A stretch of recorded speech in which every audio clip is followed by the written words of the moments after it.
तू ही रे माझा मितवा या मालिकेच्या आजच्या भागाचे लेटेस्ट त्याचबरोबर इंटरेस्टिंग अपडेट आपण आपल्या आजच्या या व्हिडिओमध्ये जाणून घेणार आहोत. चला तर मग मित्रांनो, अजिबात वेळ वाया न घालवता सुरुवात करूया आपल्या आजच्या या व्हिडिओला. तर आजच्या भागामध्ये आपण पाहतो की अर्णव हा काही दागिन्यांचे बॉक्सेस देण्याकरिता अंजलीच्या खोलीमध्ये आलेला असतो. तर तो अंजलीला हाका मारत असतो, पण अंजली रूममध्ये नसल्यामुळे बाथरूममध्ये असलेला राकेश बाहेर येतो आणि अर्णवला म्हणायला लागतो, काय मग मेवणे साहेब, लग्न ठरलं आहे आता तुमचं, तर कसं वाटतंय तुम्हाला? आणि ते दोघंजणं बोलत असतातच इतक्यात तिकडे अंजली येते.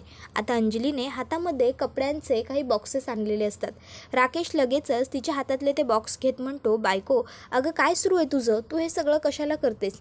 राणी सरकार, तुम्ही फक्त बसून सुपरविजन करायचं, ही सगळी कामं करायला आम्ही आहोत ना. त्यावरती म्हणते, अहो काय बोलताय असं, एवढं तरी काम करू देत की मला, मी काहीच करत नाही आहे, घरात फक्त सगळे बाकीचे लोक काम करतायत. त्यावर तो म्हणतो की राणी सरकार, अहो तुम्हाला का कामं करायची आहेत, आम्ही आहोत ना सगळे, तुम्ही फक्त आराम करा.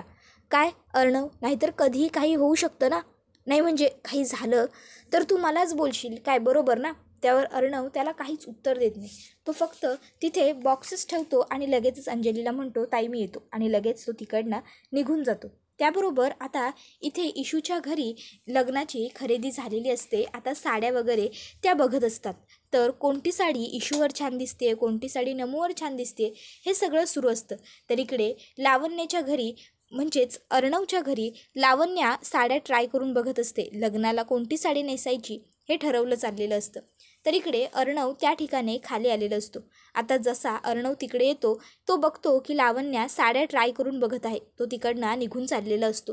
तर आता मुद्दामून राकेश तिकडनं समोरून येतो आणि तो अर्णवला पुढे घेऊन येतो. आता त्याच्या हातामध्ये अर्णवचा लग्नाला जो कुर्ता घालायचा असतो तो असतो. राकेश तो कुर्ता सगळ्यांच्या समोर काढून दाखवतो. कुर्ता खरोखर खूप सुंदर असतो आणि आता लावण्याच्या साडीच्या कलरला तो मॅच करणारा मरून रंगाचाच कुर्ता असतो. मग तो मुद्दामून अर्णवला कुर्ता लावून दाखवतो आणि म्हणत असतो, सांगा कसा दिसतोय? सगळेच जण अर्णववरती कुर्ता बघून म्हणतात की वा वा, खरंच खूप छान दिसतोय हा कुर्ता अर्णववरती, खरंच उत्तम दिसतोय. आता हे सगळं करत असताना अर्णवला राकेशचा खूप राग येत असतो, पण गप्प राहण्या वाचून अर्णवकडे दुसरा कोणताही पर्याय नसतो. तर आपण इथे पाहतो की इशूसुद्धा साड्या छान पद्धतीने ट्राय करून बघत असते. इशू, नमू, आई, आत्या सगळेच जण आनंदात असतात. तर इकडे रागाच्या भरात अर्णव हा तिकडनं निघून चाललेला असतो. आता इतक्यात मामा त्याच्या मागे येतो आणि मामा अर्णवला थांबवत म्हणतो, अर्णव अर्णव, अरे थांब, कुठे चाललायस एवढ्या घाई नाही, थांब बरं अर्णव. मग अर्णव थांबतो आणि मामाला म्हणत असतो, मामा हा राजेश समजतो काय स्वतःला, हे बघ मी जर ठरवलं ना तर 2 मिनिटात उघडा पाडू शकतो याला, ह्याचा हा खोटा मुखवटा फाडून टाकू शकतो. त्याबरोबर मामा म्हणत असतो, हो हो कळतोय मला तुझा राग, पण हे बघ अर्णव, ही ती वेळ नाही आहे, तू जरा संयम ठेव बरं स्वतःवरती. तर दुसरीकडे इशू आणि नमू ह्या दोघीजणी काम करत असताना त्या ठिकाणी राजेश येतो आणि राजेश नम्रताला म्हणतो, नम्रताजी हे बघा सगळं सामान मी घेऊन आलेलो आहे, एकदा तुम्ही जरा चेक केलं तर बरं होईल. त्यावर नम्रता म्हणते, हो का, ठीक आहे, मी लगेच बघून घेते, एकदम बढिया काम करून घेतलं आहे तुम्ही राकेशजी. आणि मग ती आता ते सामान घेऊन आतमध्ये जाते. तर राकेश हा ईश्वरीला सोन्याचे छोटे छोटे कानातले देत म्हणतो, ईश्वरीजी हे तुमच्यासाठी, हे जर तुम्ही घातलं तर खरोखर मला खूप बरं वाटेल, आनंद होईल लग्नात. त्याबरोबर इशू म्हणते, द्या इकडे, आणि ती आता ते कानातले ठेवण्यासाठी तिकडनं निघून जाते. तर आता नम्रताने हा सर्व प्रकार बघितलेला असतो, पण तिला खरं तर हे जरा खटकत असतं, तिला हे आवडत नसतं, पण तरीही ती बोलणं टाळते आणि तिकडनं किचनमध्ये थेट निघून जाते. त्यानंतर आता इशूकडे बाबा, आत्या, नमुताई, आई सगळेच जण आलेले असतात. आणि आता आई इशूला म्हणत असते, इशू ह्या मला तुला बांगड्या द्यायच्या आहेत, तुझ्या बाबांनी आणि मी तुझ्या लग्नासाठी खास बनवून घेतल्या होत्या. त्यावर इशू म्हणते, आई अगं पण, त्यावर आई म्हणते, हे बघ इशू प्लीज नको म्हणू नकोस, हे बघ हा आमचा आशीर्वाद आहे, घे. त्याबरोबर मग इशू त्या बांगड्या घेते आणि आईला मिठी मारते.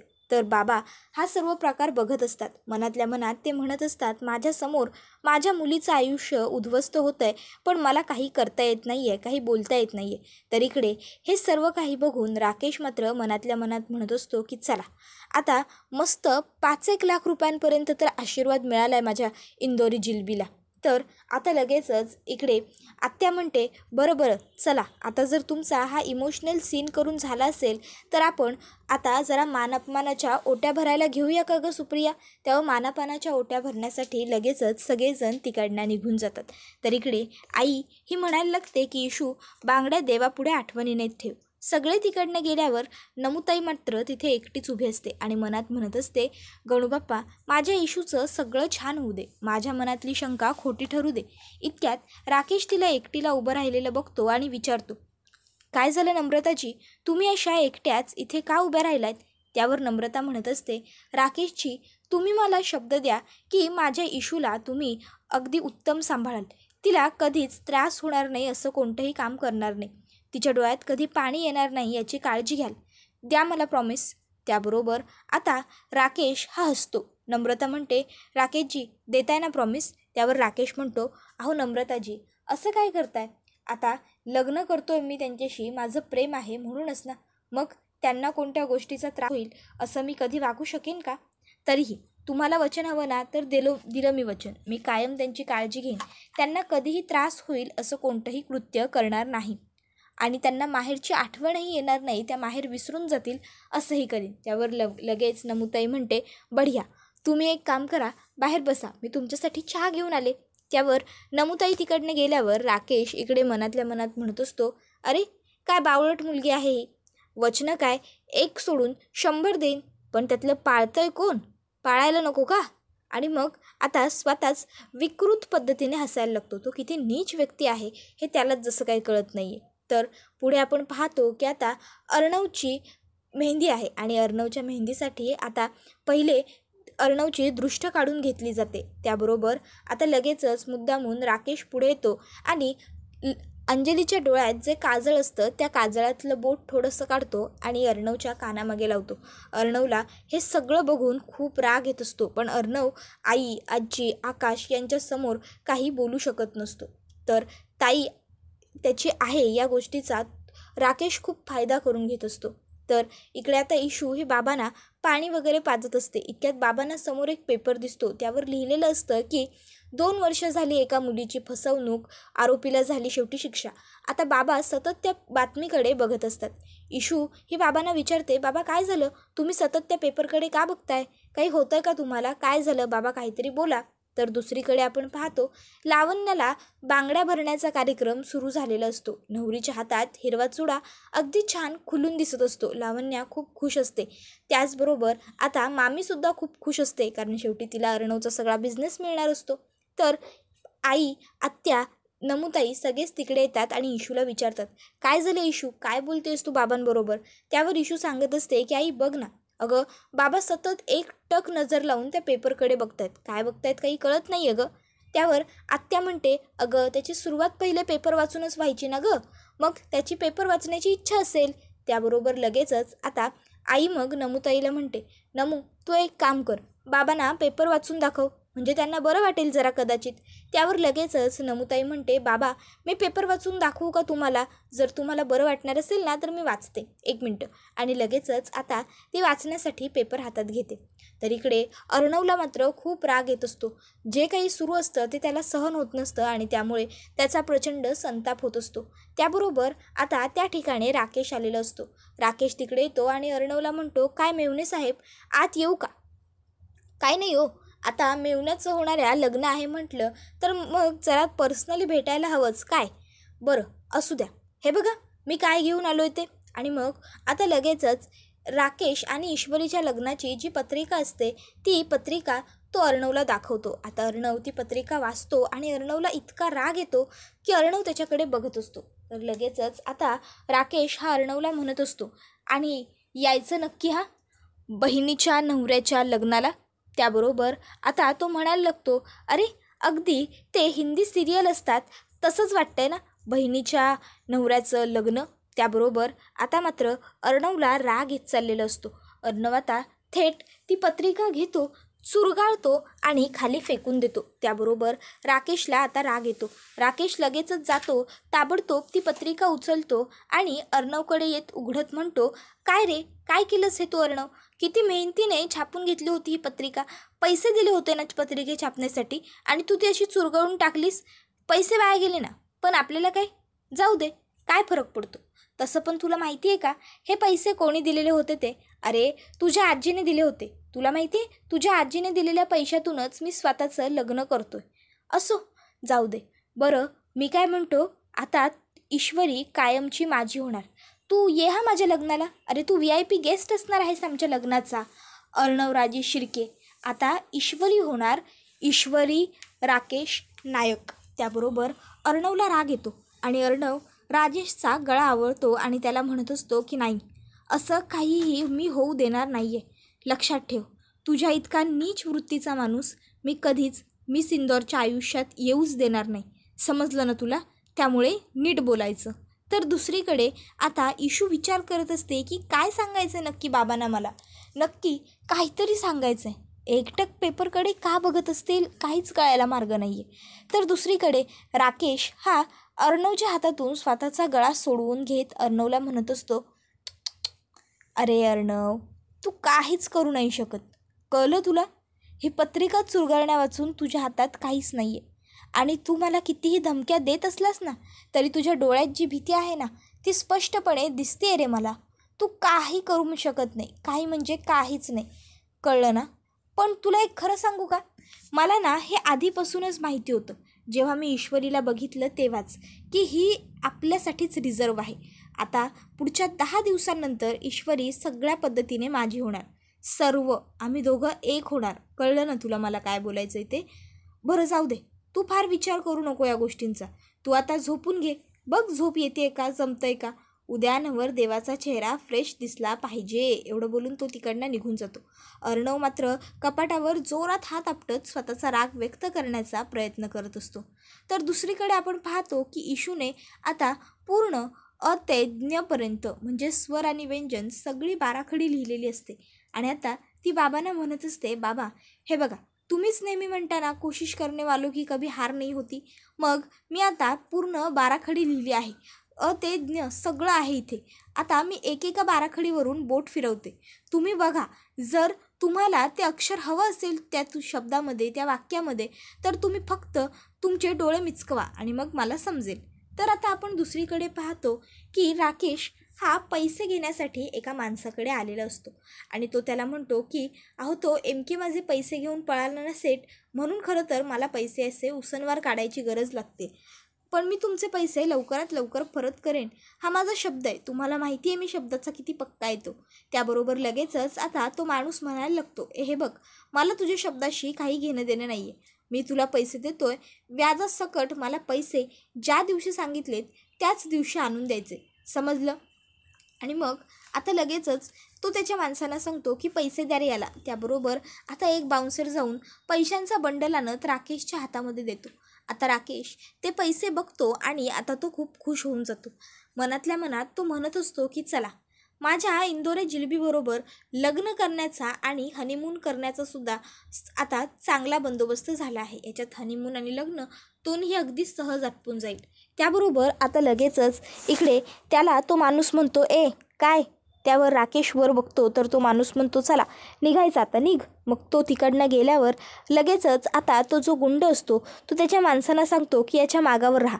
हा कुठे जातो, काय करतो, कोणाला भेटतो, कोणाशी बोलतो, सगळ्या गोष्टींचे, अगदी सगळ्या मला बारीक टू बारीक अपडेट हवेत. त्यावर लगेचच त्याची माणसं म्हणतात की लगेच जातो साहेब. आणि आता त्यातली काही माणसं ही राकेशच्या मागावर जातात. तर इकडे इशू ही बाबांच्या मनातलं ओळखण्याचा प्रयत्न करत असते. आतापर्यंत 2 ते 3 शब्द बनलेले असतात. ईश्वरी राकेश बरोबर लग्न कर. आता इशू म्हणते राकेशजींशी लग्न कर असं म्हणायचं आहे का बाबा तुम्हाला? त्यावर ते खुणावण्याचा प्रयत्न करत असतात की नाही, मला असं म्हणायचं नाही आहे. त्यावर मग इशू म्हणते आणि नमूसुद्धा की बरं ठीक आहे, आपण पुढची अक्षरं बघूया ना, कदाचित आपल्याला त्याच्यावरून काहीतरी कळेल. मग आता शब्द म्हणतो, इशू राकेशशी लग्न करणं. इशू राकेशशी लग्न करणं म्हणजे बाबा हो काय म्हणायचं आहे तुम्हाला? राकेशजींशी लग्न करू नको असं काही असेल का? मला काहीच कळायला मार्ग नाही आहे. बाबा काळजी करू नका, आपण पुढची अक्षरं बघू, आपल्याला नक्की काही ना काहीतरी कळेल. हां, काळजी करू नका, मी आहे ना, आपण सगळे प्रयत्न करू तुमच्यासाठी. चला आपण पुढची अक्षरं बघूया. पण काय असेल ह्या वाक्याचा अर्थ, असा विचार इशू करत असते.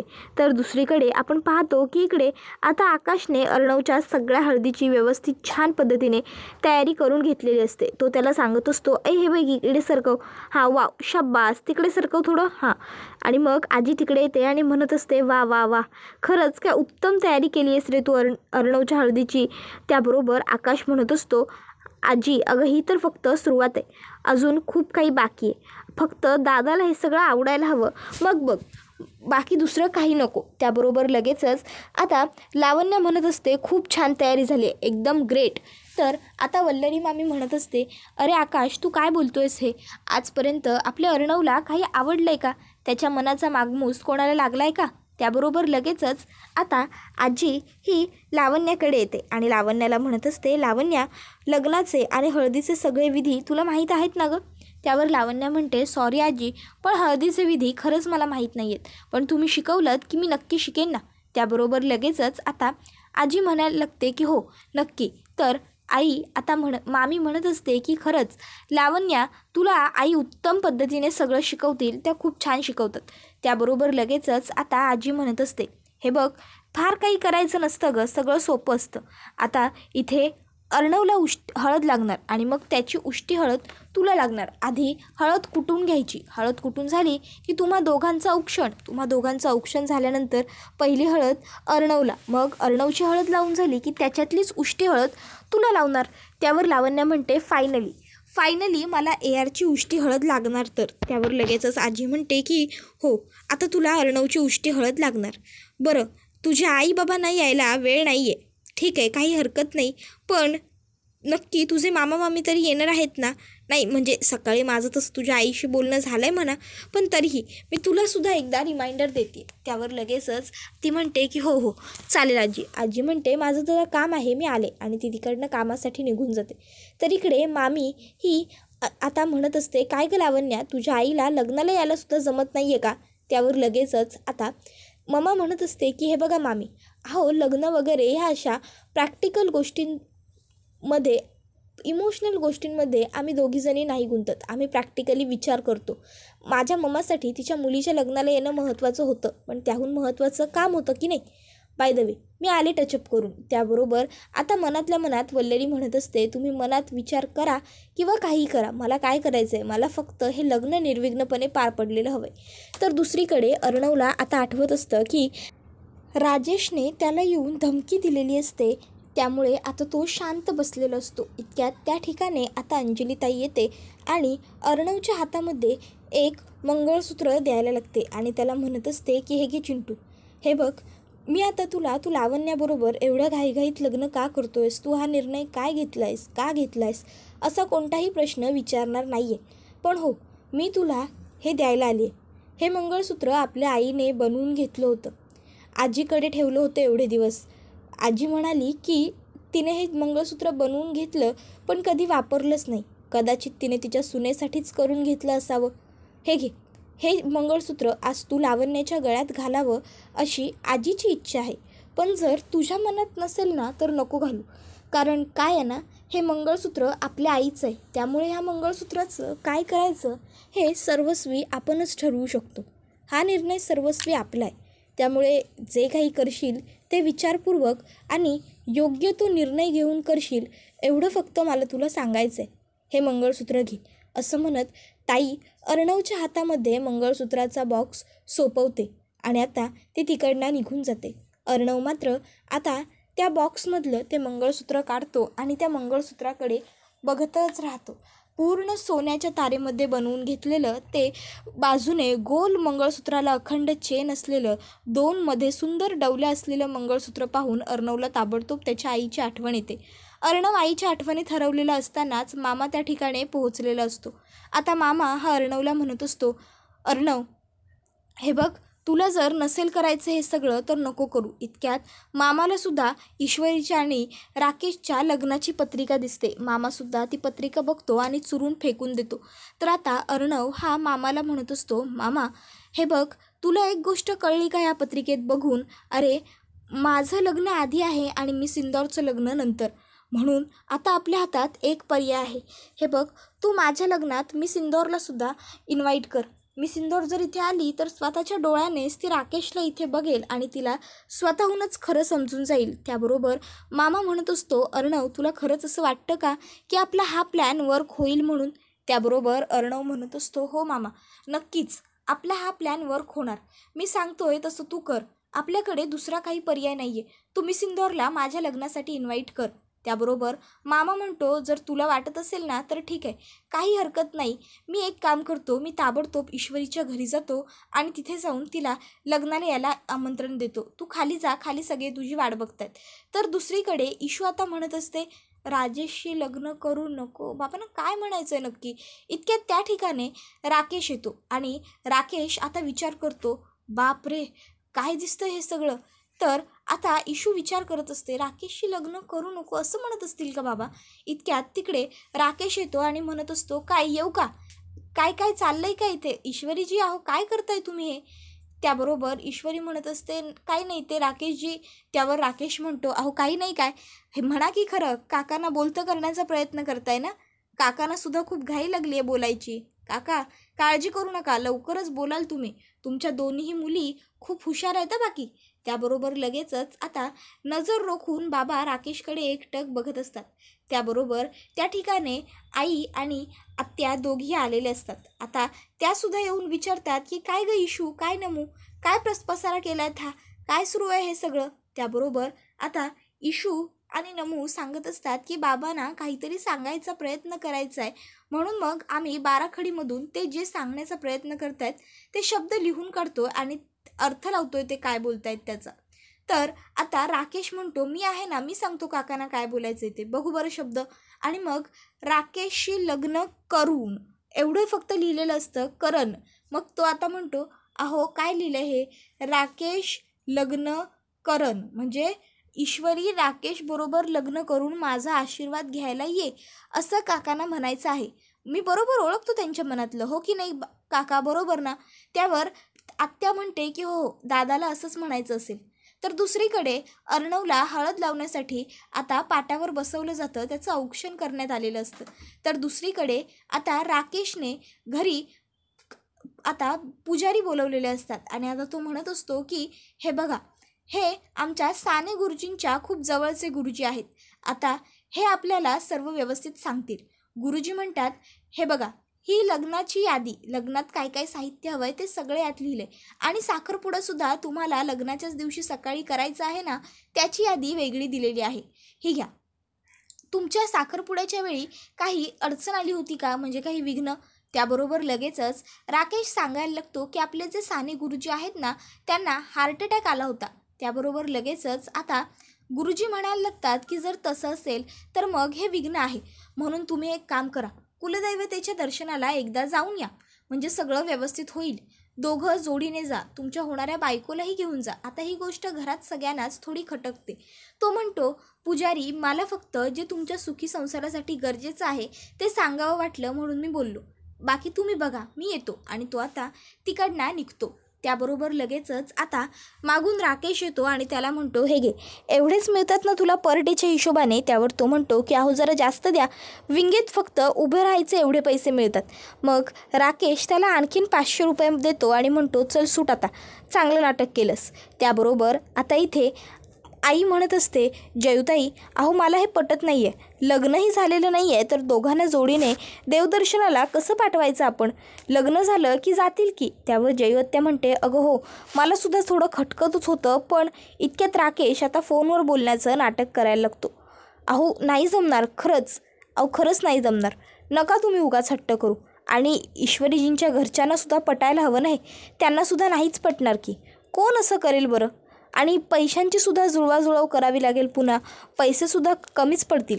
त्याबरोबर आता लगेचच जयू आत्या म्हणते, काय झालं राकेशजी, कोणाचा फोन होता?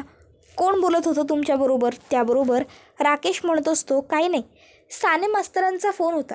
ते सुद्धा असं म्हणत होते की देवदर्शनाला जाऊन या. त्यावर आत्या म्हणते, अहो म्हणजे एवढ्यात गुरुजींनी साने गुरुजींना फोन केला सुद्धा? त्यावर राकेश म्हणतो की हो ना, केला त्यांना फोन.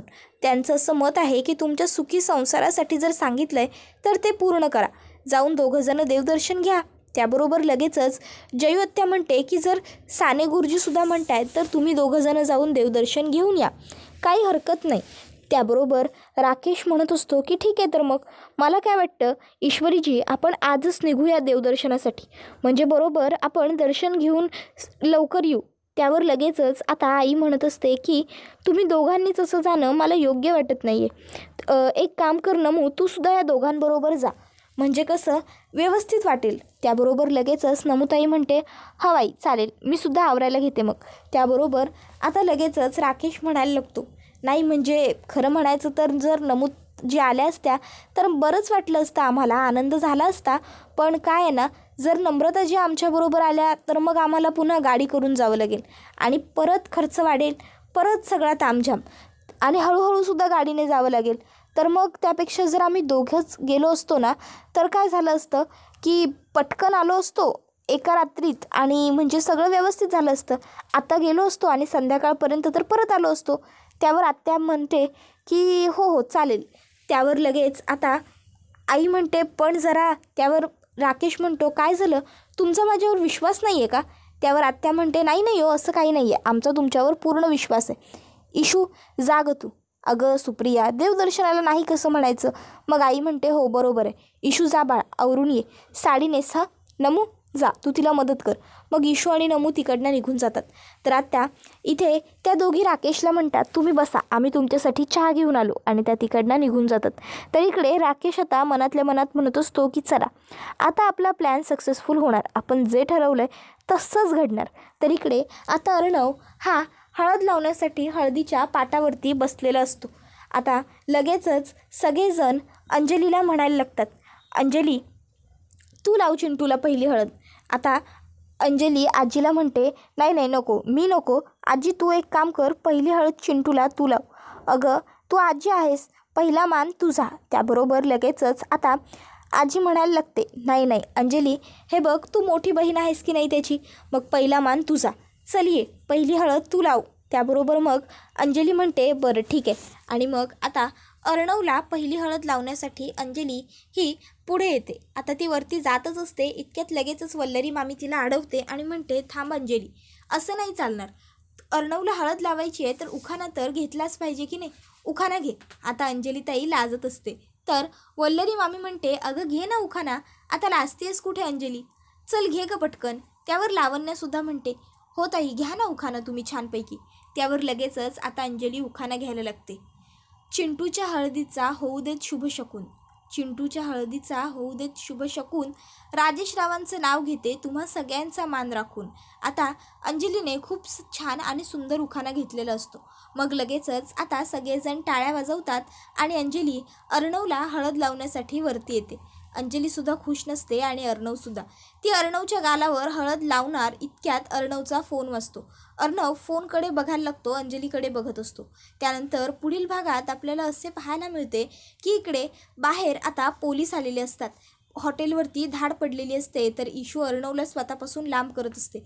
अर्णव तिला सांगतो की हॉटेलवरती धाड पडली आहे, त्या राकेशने तुला बदनाम हॉटेलपैकी एका हॉटेलमध्ये आणलं आहे, कळतंय का मूर्ख तुला? त्याबरोबर ईश्वरीला आता चक्कर यायला लागते. अर्णव तिला पकडतो आणि विचारत असतो काय होतंय तुला मिसिंदर, काही होतंय का, तुला चक्कर येते का? ईश्वरी काहीच बोलत नसते. अर्णव विचारतो त्या राकेशने काही खायला दिलं होतं का तुला, काही खाल्लंयस का? त्याबरोबर मग ईश्वरीला आठवतं की हो राकेशने आपल्याला कॉफी दिली होती आणि त्यामध्ये कसले तरी ड्रॉप तो टाकत होता. त्याबरोबर इशू आता अर्णवला मानाने खुणवते की हो मी खाल्लं होतं. त्याबरोबर मग अर्णव हा ईश्वरी पुढे मंगळसूत्र धरतो आणि म्हणत असतो की आता तुझी अब्रू वाचवण्याकरता माझ्याकडे दुसरा कुठलाही पर्याय नाही आहे, मी तुझी बदनामी झालेली नाही बघू शकत मिसिंदर. बाहेर लोक ओरडत असतात, पोलीस ओरडत असतात, दरवाजा उघडा, हॉटेलवर धार पडली आहे. त्याबरोबर आता अर्णव हा दरवाजा उघडून इशूला मंगळसूत्र घालून बाहेर घेऊन येतो आणि म्हणत असतो लग्नाची बायको आहे माझी, ईश्वरी अर्णव राजे शिर्के. आता ईश्वरी अर्णव राजे शिर्के असं नाव जेव्हा अर्णव सांगतो तेव्हा ईश्वरी अर्णवकडे बघतच राहते. त्याबरोबर हा व्हिडिओ इथेच संपतो. व्हिडिओ आवडला तर व्हिडिओला लाईक करा. चॅनलवर नवीन असाल तर चॅनलला सबस्क्राईब करा आणि बेल आयकॉन आठवणीने प्रेस करा, जेणेकरून तुम्हाला पुढच्या प्रत्येक व्हिडिओचं नोटिफिकेशन मिळत जाईल आणि सर्व व्हिडिओंचा आनंद हा अगदी उत्तम पद्धतीने घेता येईल. चला तर मग मित्रांनो, आजच्या पुरतं इथेच थांबूया. पुढचा व्हिडिओ येईपर्यंत टाटा बाय बाय. धन्यवाद. Take care all of you.